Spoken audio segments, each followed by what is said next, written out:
or ink into the squad for this match as Arsenal return to the Premier League on Saturday lunchtime against Bournemouth. And the big news is that Ebbs Eza is out there. There he is, looking like he's ready for business, joining in with the rest of the Arsenal squad. Of course, he missed the Carabao Cup final. He pulled out of the England friendly internationals as well. Hasn't been seen in either the FA Cup or the Champions League midweek. But there he is, enjoying these opening sessions with his Arsenal teammates.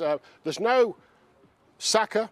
Bukayo Saka with the other player we were looking for, who's obviously also played that full Carabao Cup final, but wasn't involved with England, hasn't been involved since that Carabao Cup final. We thought he potentially could be out here today, but he's not out there, I'm afraid, Arsenal fans. Neither is Jurrien Timber, who's not been seen now for around a month, an injury-hit season, just like, of course, his first season at Arsenal. And no Martin Odegaard out there either. Now, he came off, didn't he, towards the end of that match in Lisbon.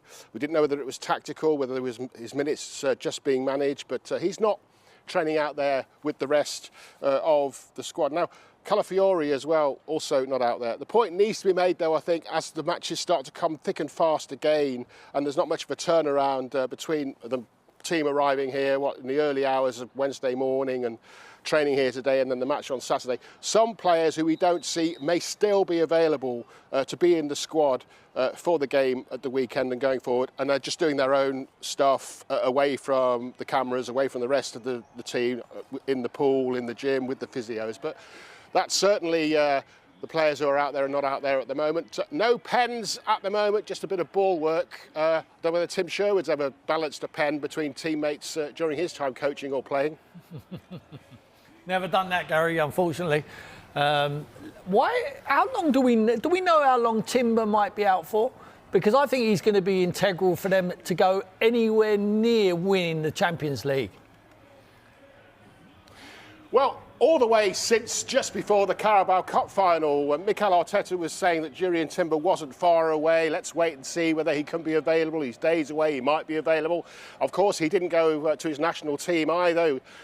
We've been expecting to see him out there training and being available again any moment for about a month now, as I say. And training come, training go, game come, game go. He still doesn't appear.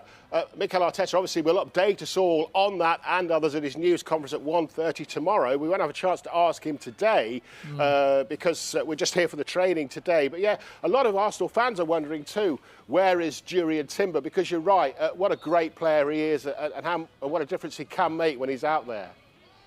It's going to be fascinating, Gary, isn't it, in terms of this build-up and going right now until the end of May, because you wonder how much these two games against Sporting are going to suck out of Arsenal and Mikel Arteta before they go on Sunday the 19th to the Etihad. And, of course, Manchester City have just got that Chelsea game to focus on, the only game that they play, and Arsenal play 3.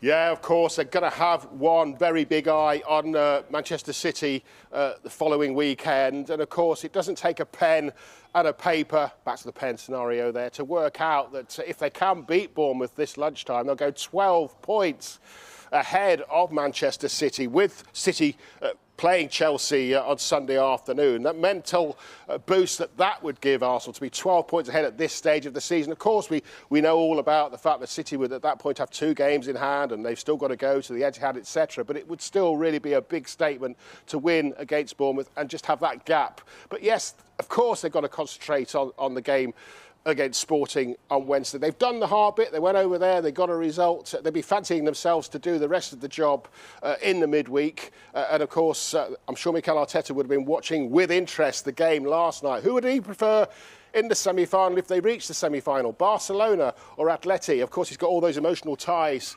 with Barcelona. But maybe you would suggest that Barcelona might be an easier team for Arsenal to face in a big couple of games than Atleti. I don't know. That's for people who know more about football to debate than me, but I'm sure he was very, very busy, and the rest of the players watching that game last night. So yeah, Manchester City, of course, will be watching Arsenal as well on Saturday lunchtime, just hoping that they don't get that big gap between them for at least 24 hours or so. Look, we've had the balancing the pens, we've had the dancing huddles while trying to keep the ball together with their heads. Is there a bit of music blasting in the background there, Gary? I wonder how much thought goes into these opening training sessions of what we see. What they're watching there on that screen, what they're looking at here.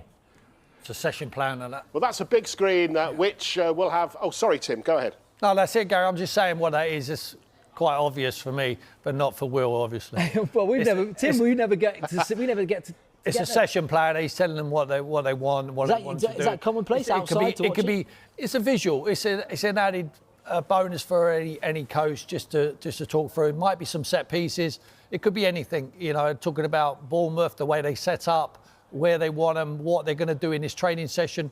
It's just, I mean, there's no end of back. But Tim, you know, we get to see this now, and Gary can only get to watch sort of 10 minutes of this, and then we're told very quickly to turn the cameras off and move away. So how much changes once, you know, the serious stuff starts then, does it? Absolutely. He must think about what he wants to show us. Yeah, that's why they've turned that around, so you can't see what they're looking at, you know, so we have to be guessing. But that's what it is, just to be a visual. It's an added bonus to any coach, you know. They've got everything now, haven't they, at these football clubs, just so every fine detail is addressed, and they'll be it, and that's why they're talking to him there. It might be something to do with their. I mean, it looks like it's Tim. Yes. Do you think they're maybe looking at the league table, seeing where Spurs are on it at all?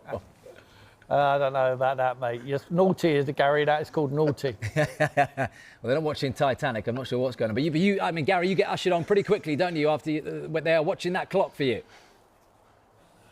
Yeah, it's ticking away. You can tick with a pen as well, can't you? But certainly the clock's ticking away. But the big thing to tick, Arsenal fans, and to ink in, as I say, that squad.